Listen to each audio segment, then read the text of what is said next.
मुंबई में हुआ ट्विंकल खान की 4th book Welcome to Paradise का लॉन्च और इस लॉन्च में शामिल हुए कई सारे सितारे भाई अपनी बीवी को सपोर्ट करने के लिए यहाँ पर पहुँचे। अक्षय कुमार, इसके अलावा यहाँ पर नजर आए कई और सितारे जैसे कि सोनाली बेंद्रे, शबाना आजमी, जैकी श्रॉफ, डिम्पल कपाड़िया, करण जौहर, विद्या बालन, कियारा आडवाणी और कई और सितारे। तो आइए हम भी आपको ले चलते हैं इस खास लॉन्च पर और आपको दिखाते हैं इसकी एक खास झलक।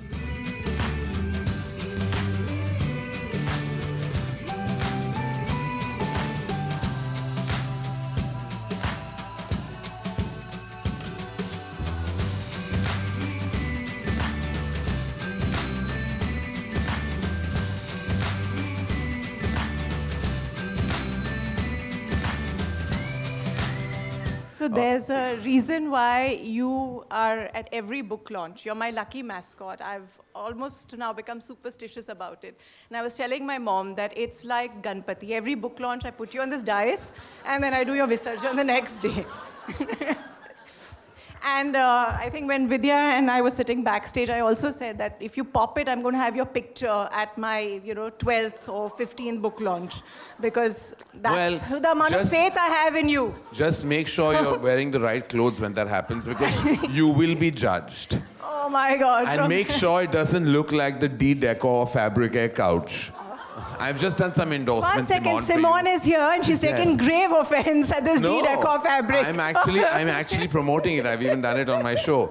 But listen, it's an absolute pleasure and honor to interview you because Chand. Yeah, I mean, I have to say these things. It's your launch. I have to be nice to you.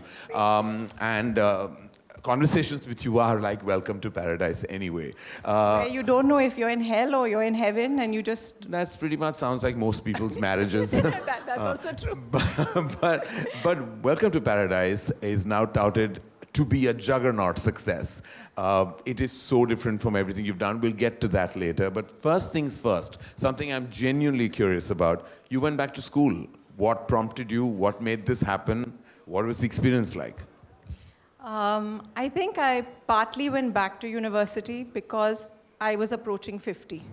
And I've always said this, that age is definitely a mathematical problem, but it is not a sum of division where you're reduced to what, a fraction of what you were. It could be a multiplication sum if you grow. Now, I have no understanding of what you just said. Math was not my strong suit, but did you just make sense? Big lie. That's a big lie because you told me that you were a school topper. It's just that you don't look like any sort of topper. You look like a bottom. But no, sorry. We can't make that joke. You just made it. I didn't make it. I stopped. Go back to the sum of some parts that you were talking about. I don't know what it meant, but anyway. It meant that you have to keep growing. And at this age, as you're very well aware, the easiest way is to grow horizontally. So I'm trying to grow in different ways and not just horizontally. All right. अब आया समझ में? बिल्कुल आ गया. अच्छा, ठीक है. तो इसका ये मतलब था कि you wanted to kind of expand your repertoire of knowledge, information, and spread all of that after you're done. That was even more boring than what I was originally saying. Okay. But okay, let's go on. Yes, sir. But the thing is, what you're not telling us, and what I will share with everyone here, is that you beat the ass out of everyone there. Like, you did so fantastic. You were distinction, superior distinction, whatever they call it. You were the topper. You were the school topper there. Exceptional distinction is what they say. Exceptional distinction. Yes, that also happened. But do you feel it enriched you as an author? No, but I definitely think that you've been casting all the wrong people in Student of the Year. You should have cast me. I'm the Student of the Year. And you just keep taking all these random people and making them. You fit the tag. You are also from the school of nepotism. Of course. Very happily, you actually tick so many boxes. And let's not go back to the time when I did try and cast you and was rejected very heartbreakingly.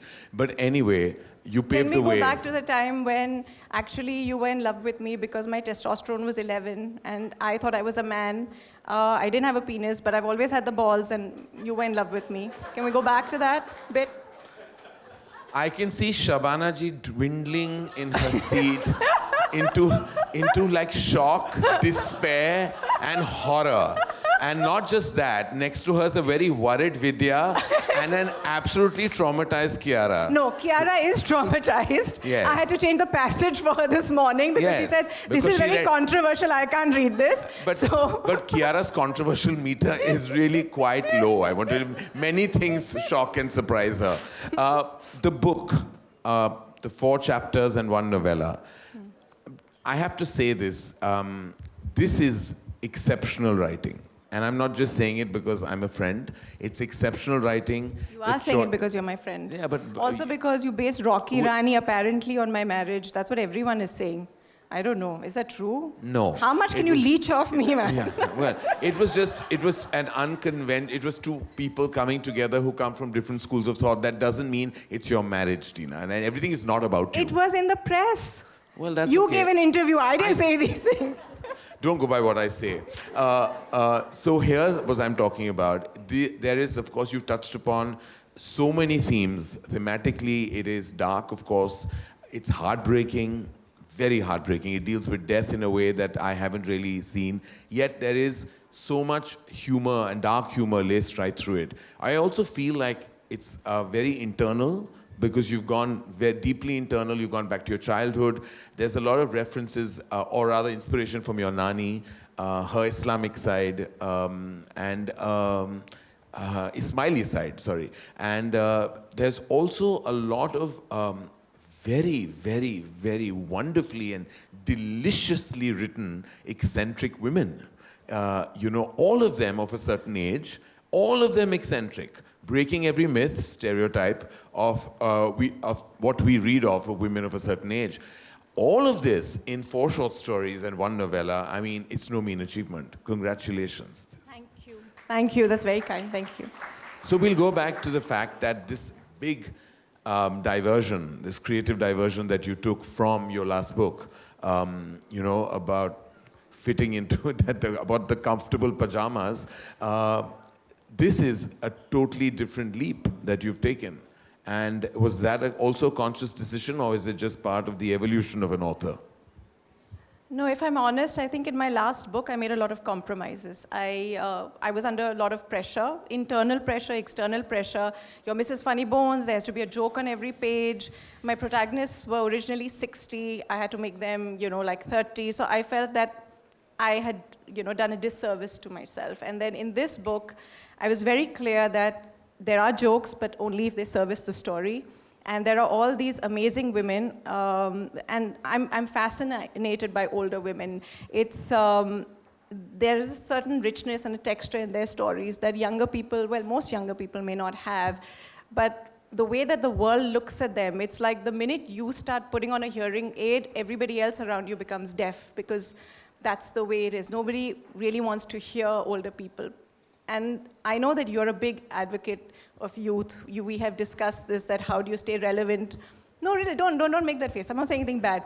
You said it was by immersing yourself, amongst young people, which is why you love, Shania and Anaya and Kiara and Alia, which is great. She's Ananya. Okay, Ananya also. Anaya's also. But I think that... But I think that every phase is interesting. I don't know why I come year after year. No, but it's a good thing. I don't know why I bother. We had a very long conversation. We were talking about some directors which we can't name, and he said that, those are obsolete, they are fossils, and all these awful things about them. And then... And then he said, you have to be relevant, and that's why I hang around with young people. And I said, yeah, I just don't like people, so I can't hang around with young people, so I'll go and study. But that was, because we are fossils now, we are 50. The world that we grew up in doesn't exist. So how do we stay fresh and reinvent ourselves? You've chosen, the fountain of youth, and like a vampire, you suck all the blood, all these young people. And I've tried a more sedate approach.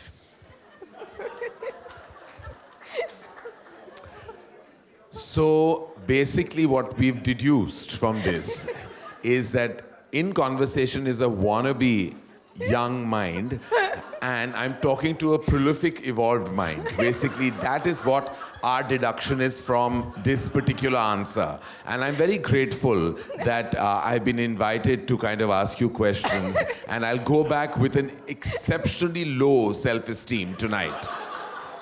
But that's fine. I've combated trolls. You're nothing. I'm nothing. Yeah. And I love you. And this is all coming from how much I love you. But before I love everything about you. I love this Gucci suit. And you love the sound of your own voice. No, One but second. I love you. I want to kind of special mention to Jaguda. I hope he's in the room here. Jaguda, we love you. We always have and always will. And Jaguda, I hope you know that you have a special mention in the book.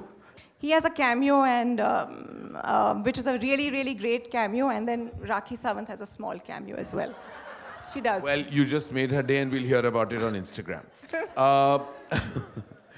All this, of course, so, is Mrs. Funny Bones planning to make any kind of, besides your columns, that your recent column is a huge hit online, addressing many poignant, relevant topics? Not really. It was the fallout from your show.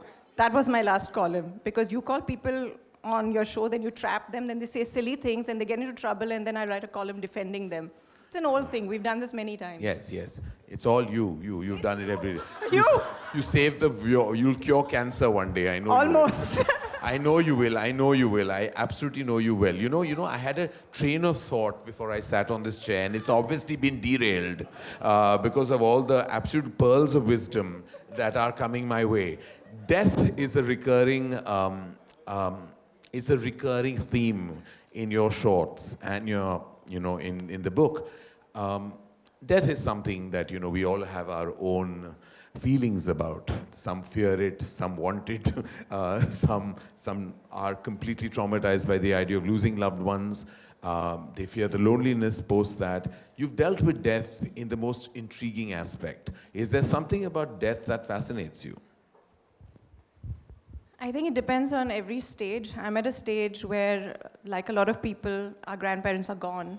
One parent is gone. And then you start looking at it and you know that the time that's left ahead is not the same as what you've already crossed. So that kind of stays in your head. And human beings have this delusion, and that's the only way we survive, that we pretend we're immortal and the people we love are immortal. But when you really face that fact, what do you do? So I have a story in this about a woman who's 86 who wants to avail of euthanasia, and how that entire sort of psychological journey takes place. And what's interesting in that story is that she sends it to a judge, and she tells him also to do the same thing. Yeah, she sends it to the Chief Justice, actually. Yes. She was going to send it to the President of India, but then we have a lawyer friend sitting there who said, can you not write this and just make it Chief Justice? So I said, okay, fine. There he is at the back saying, Yeah, but no, you already said what your lawyer told you not to say. But he's not my lawyer, but yeah, okay. I don't know, one of us is going to get into trouble at the end of this interaction, and I hope it's not me, because it invariably is. No, so this book, today where it stands and where you're at, you've written this book, you live between two cities, you've educated yourself at this age and stage, you're writing your columns, and now what is the next plan? Now, I don't know, actually. So I say these things and then sometimes they happen. I've been saying I want to study. I used to take Arav to this education counselor, and I used to keep saying, I want to go back to university. I want to go back to university. And he teased me and he said, this is the time to look after your children. And I said, listen, that's really misogynistic. I'm going to put it in a column. And then he started laughing. But he did help me get back to university. So I say things and then, they kind of happen. And I think for the last 2-3 years, I've been saying I want to become health minister. So I don't know whether that's going to happen. But I'm just going to keep repeating it again and again. And then maybe, who knows, it may just happen. Well, you manifest it, it'll happen. It'll happen. All right, that was lovely. I have some quick questions to ask you, which you can give very quick answers to. Hopefully they will be.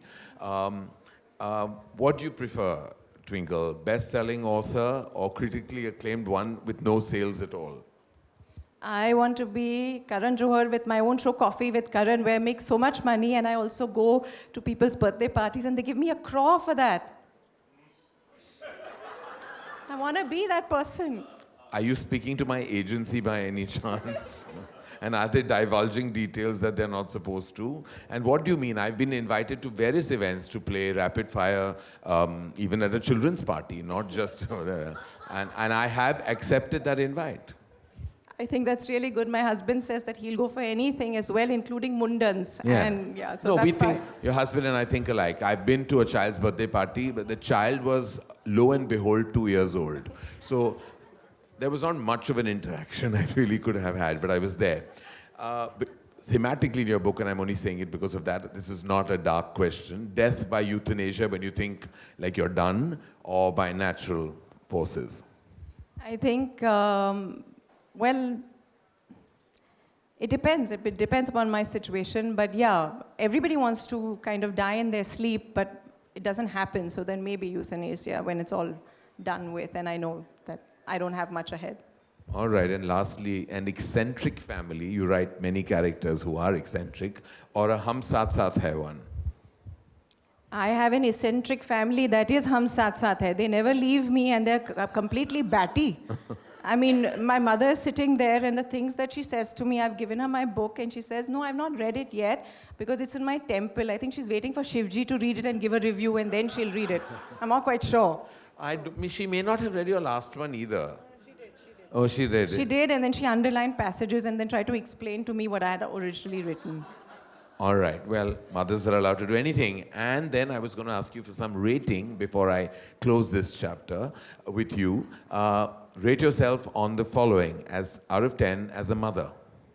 No, I'm not answering these questions. I'm not on Coffee with Karan. I'm not answering these questions. Why? I don't want to. I'm not on Coffee with Karan. But you have to give me an answer. You called me. Now you do what I want you to do. Okay, I will. You rate. Who do you think is the hottest person? You love these questions. Siddharth Malhotra, Vicky Kaushal, Shah Rukh Khan, Ranveer Singh. These are your favorite questions. All of us are narcissistic. I'm the hottest person. I Now agree with answer you. this. In my Now world, you are the hottest. Yeah, so then I'm glad we agree on that. So tell me, rank yourself on 1 to 10. How are you as a mother, according to you? I rate myself as a person. I'm 6 and I'm trying to become 7, and that's it. That's good enough. So you cover all bases in that. As a daughter, as a wife, as an author. You're I'm a 6 or... I'm a 6. I'm happy being 6. Well, consistency is also Exactly. a strength to have. Yeah. It was an absolute... Okay, can you now call the readers, please? It was an You're really absolute... troubling Let me complete.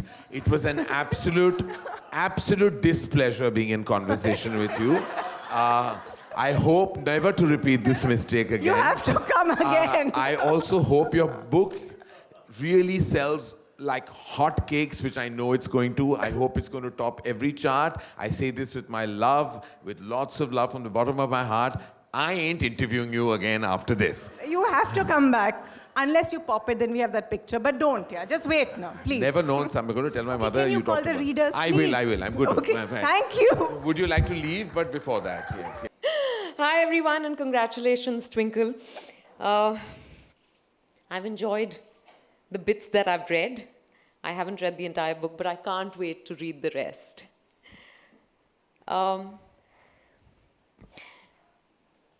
After Pippi got married, there was a period of 20-odd years when they didn't see each other.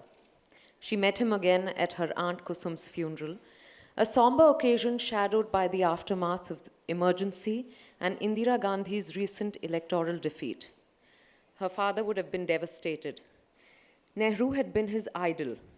Her father had bought their first radio when a neighbor had told him that Nehru's speech as the first Prime Minister of India would be broadcast live close to midnight on the 14th of August. Funny tricks her mind played these days. It wandered like a dog let off the leash, sniffing out and chewing on whatever it found. Desiccated corn cobs and dead birds. Nehru, Pippi, her father, Indira. Like her, Pippi had come to offer condolences. They were both in their 40s by then. There was a softness to the edge of his chin, the line of his shoulders. He looked prosperous and content as he stood amidst a group of men, all in white kurtas. He looked in her direction, distantly at first, and then his eyes steadied as he recognized her. It was a hushed conversation, Pippi keeping his voice down like the others in the room. Questions, the kind you ask acquaintances about jobs and relatives. Then he asked if she still lived on Tilak Road. She told him that after her father had passed away, she had taken a teaching job at a boarding school in Panchgani. She would be in Bombay for the summer break, and then would return to Panchgani.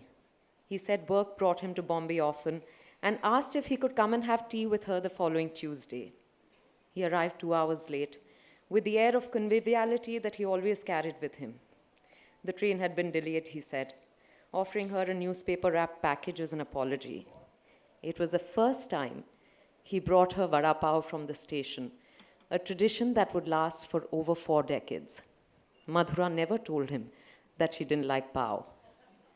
Good evening, everyone. Twinkle, congratulations, and thank you for inviting me to read at your book launch. I must say that I admire your writing style, and I'm very glad that I'll be reading a few pages of a very, very beautiful chapter. So without further ado, in the author's words, unlike the rest of the family, Afshan never displayed overt sympathy, nor did she allow Nusrat to be forgotten in the room. Treating her as she had during their childhood, the elder sister playfully drummed her scalp while oiling her hair, tickled her while chopping vegetables. When Amma scolded her, she brushed it off with, "I just want to hear that funny laugh Nusrat has. You know how she sounds? Like some old woman with a phlegmy cough?" Then she would hunch her back and produce a strange gurgling sound, making Muni, Amma, and Afshan laugh. Amma had planted marigolds near the window to deter mosquitoes. Through the day, just as the marigolds reached the sun, Nusrat found herself drawn to her elder sister. She was warmed by Afshan's relentless cheer and meaningless prattle. In the months following Sabu's death, Nusrat had struggled to distinguish between reality and her imagination. She had seen signs everywhere. If a crow came to the window, then it was Sabu coming to talk to her. When birds flew in a pattern across the sky, it was a signal from him. A branch moving was him waving. The Bombay flat had been filled with his presence. He was ringing the doorbell, he was behind the door in the kitchen, he was hiding in the bathroom. When she tried to speak, it felt like there was a pebble lodged in her throat. She had to navigate around the obstruction, push against it repeatedly in order to get a word out. When she did, her voice emerged raspy. A feeble sound struggling to be heard. It was easier to stay silent. Afshan arranged an appointment with a specialist in Bombay. The doctor conducted a thorough examination and diagnosed strained and tight vocal cords. "We must free that throat," he explained, touching her neck, "and her chest." He added as his fingers slid lower than required. Nusrat was given vocal exercises to stretch her throat muscles, and she managed to produce a few feeble sounds. I have heard of a patient in Calcutta who could not speak, and after 5 years, she coughed so violently that she vomited. And out it came, a button that had lodged behind her vocal cords. The doctor laughed and added, "But there is nothing in your throat, I can assure you. I would just tell you, push your shoulders back and massage your throat daily. We need to open up the space there. And yes, hum. Practice humming every day. You know Suraya? She came to see me during the time she was working in Mirza Ghalib." My daughter's here, and I think most of this book I wrote at 4:35 in the morning in the dark when she was sleeping next to me. And there is a line in the book where Huma looks at her daughter and says that her daughter, she doesn't know if her daughter is beautiful or not, but when she looks at her, she feels the same way when she looks at majestic objects like Taj Mahal and, you know, the Golden Temple. And I think I felt like that about my child. So the one thing I can say about being a mother is the fact that you have to really carve out that time and protect that time, because children invariably look at, when you're working, they will come to you, and another place when they want you is when you're in the bathroom. So these two places, whenever they see that you're at your desk or the bathroom, they keep calling out to you. So I think sometimes you feel that you're being a little selfish, but then if you do accomplish something, then you're also setting yourself up as a role model for these young girls, and hopefully you feel a little less guilty like that. That's all I can say.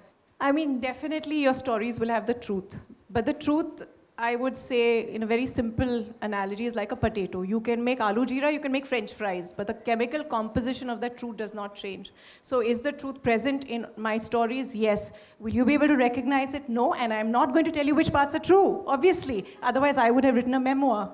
Farah, if I'm honest, my first ambition was to grow up and be Farah. So that was what I wanted to be. I ran away once to Delhi because Farah was in Delhi. And I don't know if that's a good thing or not that I didn't achieve that ambition. So I didn't turn into Farah. I'm glad you did. I was always a reader, but I never wanted to become a writer. I wanted to become a chartered accountant, you know. So I wanted to be basically Bimal Parekh and have glasses and look at numbers. But life took me in a different direction. I was always a reader, and I'd written half a book when I was about 18, 19. And my mother is here, so she has some floppy disk of this book. And when I tell her now that, Mom, why didn't you encourage me? When I would show her my work, she'd say, but you're missing dance classes, or go and thread your mustache, or, you know, things like this. But now when I tell her this, she's saying, it's the right thing, because you could be an actress at that age, and if suppose you were successful then what you would be doing now. So basically, she tried to make me feel better by saying that I set you up for failure so that now you're doing well. So everything, I think if you want to, if your children, you want them to have good values, you have to do two things. Either you really have to imbibe those values and be a really good role model, or you have to be at another extreme where you drink so much and you smoke so much that, you know, your children get horrified and say, I never want to grow up to be like that. So you have to choose one of these, really virtuous or really, really deranged. I can't say that my mother was deranged, but what she did for me was she made sure that I was very independent. And she made sure that just by looking at her, I never felt that as a woman I was incomplete or I needed a partner to be complete. I was complete within myself. And that was it. And I think that's carried me through. I'm very, very happy. I'm glad that people like my work and they read it. And I'm not very nervous now, क्योंकि जो मेरा काम था किताब लिखना वो हो गया और मैं ऐसे समझती हूँ कि जैसे दाल पक गई तड़का भी लग गया बस ये सब जो आज हो रहा है वो उस पे धनिया है तो अभी धनिया कितना खराब डाल सकते हो तो ये फंक्शन के बारे में I'm not nervous. Please welcome to paradise and आप ज़रूर पढ़िए. There is something in this which will make you reflect on your own relationships within the family, with your friends, and I hope you.